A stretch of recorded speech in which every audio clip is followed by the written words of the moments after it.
চোপড়া তৃণমূল বিধায়ক হামিদুল রহমানের দেহরক্ষীর অস্বাভাবিক মৃত্যুর ঘটনায় চাঞ্চল্য ছড়ালো এলাকায়। মৃত ওই দেহরক্ষীর নাম মোহাম্মদ সুলতান। বৃহস্পতিবার দুপুরে ইসলামপুর শহরের তিস্তাপল্লী এলাকায় একটি হোটেলের রুম ভাড়া নেন মোহাম্মদ সুলতান নামে ওই দেহরক্ষী। হোটেল মালিক সূত্রে জানা গিয়েছে, হঠাৎ অসুস্থ হয়ে পড়েন তিনি। এরপর তাকে উদ্ধার করে ইসলামপুর মহকুমা হাসপাতালে নিয়ে গেলে চিকিৎসক তাকে মৃত বলে ঘোষণা করে। খবর পেয়ে হোটেলে ছুটে আসেন ইসলামপুর থানার আইসি হীরক বিশ্বাস। তবে কিভাবে তার মৃত্যু হলো তা জানা যায়নি। খবর পেয়ে ঘটনাস্থলে পৌঁছায় ইসলামপুর থানার পুলিশ। গোটা ঘটনার তদন্ত শুরু করেছে ইসলামপুর থানার পুলিশ। কি হয়েছিল এখানে, ঘটনাটা যদি একটু বিস্তারিত বলেন। এখানে হয়েছিল বলতে ওনার সাথে আমাদের চেনা পরিচিত ছিল, বাবার সাথে ওনার চেনা পরিচিত আছে। আগে করে হামিদুল কাকুর বডিগার্ড ছিল উনি, ওই সূত্রে আমাদের জানা। তো এখানে উনি কোর্টের কাছে আসছিল, ওনার বউ আর উনি।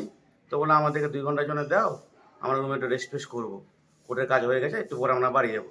ইতিমধ্যেই উপরে খাওয়া দাওয়া করতে করতে ওনার শরীরটা ওনার অসুস্থ মনে হয়েছে। তারপরে উনি শেষলেস হয়ে গেছে। শেষলেস হয়ে যাওয়ার পরে তো আমরা হোটেল কর্তৃপক্ষ আর ওনার বউকে নিয়ে আমরা ওনাকে হসপিটালে ট্রান্সফার করে দিয়ে আসছি। ওখানে ভর্তি করে দিয়েছে। হ্যাঁ, তো তো আমরা ওখানে দিয়ে আসার পরে আমাদের স্টাফকে দিয়ে পাঠিয়ে দিয়েছি। পাঠিয়ে দেওয়ার পরে তো ওনার বউ ছিল, তো বললো যে তোমরা চলে যাও, আমি দেখে নেব। তো কিছু তারপর কিছু শুনছেন? না, আমি তো কিছু শুনি এই পর্যন্ত। মারা গেছে? খুবই দুঃখের ঘটনা, সেটা তো আমার জানা ছিল না। কি না আপনার? আমার নাম সুদেব দাস। আচ্ছা, কোথাও কি পড়ে তোরে গিয়েছিল বা কোনো কিছু? না, উনি বলবে জানি না, খাওয়া দাওয়া করতেছিল। খাওয়া দাওয়া করতে করতে মোটামুটি আধা ঘন্টা পরে তো ওনার বউ যেটা আছে, ওনার বউ খবর দিল আমাদেরকে। ওটা কি ওনার বউ? ওনার কি পরিচয় কে দিয়েছে? ওনার পরিচয় উনিই দিয়েছে আমাকে, কি বলছে? যে নিয়ে আমার বউ হয়, আচ্ছা, স্ত্রী হয়। তাই বলে মানে ছিল কোথায়, রেস্ট কোথায়, রুমে নিচ্ছিল নাকি? হ্যাঁ, রুমে রেস্ট নিচ্ছিল। তো রুমে অসুস্থ হয়েছে? হ্যাঁ, রুমে অসুস্থ হয়েছে। আচ্ছা আচ্ছা। কি নাম আপনার? আমার নাম সুদেব দাস। কোন হোটেল এটা? এটা রাজলক্ষ্মী হোটেল। হ্যাঁ, রাজলক্ষ্মী হোটেল, রাজলক্ষ্মী হোটেল, ইসলামপুর। ইসলামপুর। দাদা বলছিলাম, কি হয়েছে, কেন আপনি থানায়? অ্যাকচুয়ালি কিছুক্ষণ আগে আমি সুলতানদাকে ফোন করেছিলাম। আমি ভেবেছি ও কলকাতায় আছে, আমি কলকাতায় যেতে পারিনি।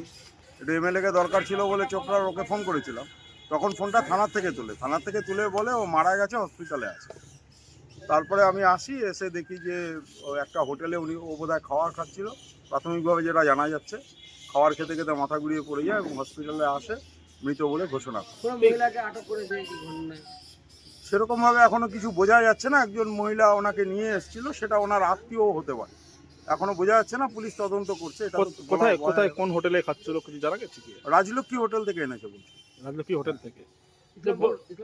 ইসলামপুর রাজ্য। এই যে কি নাম যিনি মারা গেছে? আমরা তো সুলতানদা বলেই ডাকি। আচ্ছা, উনি চোপড়ার এমএলএর সিকিউরিটি।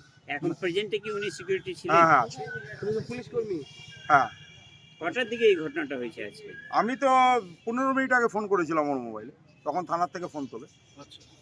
এখন ওনার দেহ কোথায়? কিছু মর্গে আছে, মর্গে। ইএমএ। আপনাদের কি বক্তব্য রয়েছে এই বিষয়ে? কি এ বিষয়ে বক্তব্য তো কিছু নেই, এটা পুলিশ তদন্ত করে দেখবে। এমএলএ কে জানানো হয়েছে, এমএলএ যোগাযোগ করছে। আমি তো রাবের সাথে কথা হলো আপনার? এমনি কথা হয়েছে, ঘটনা জানিয়েছি। ওই পুলিশ কর্মীর পরিবারকে জানানো হলো? এটা পুলিশ থেকে কথা বলছে, পুলিশ থেকে ওনার পরিবারকে যোগাযোগ করেছে, কথা হচ্ছে। ওনার অ্যাড্রেস, বাড়ি কোথায়, কি কিছু এই বিষয়ে? এমনি তো সুলতানদার বাড়ি মালদায়, জানি প্রপার অ্যাড্রেস আপনাকে আমি বলতে পারবো না। আনুমানিক বয়স কত হবে ওনার? আনুমানিক বয়স তো, চাকরি করে, এখনো তো চাকরি শেষ হয়নি, 50 অ্যাবাব তো হওয়া উচিত। আচ্ছা, কি নাম আপনার? আমার নাম জানো না? শৈবাল মিত্র।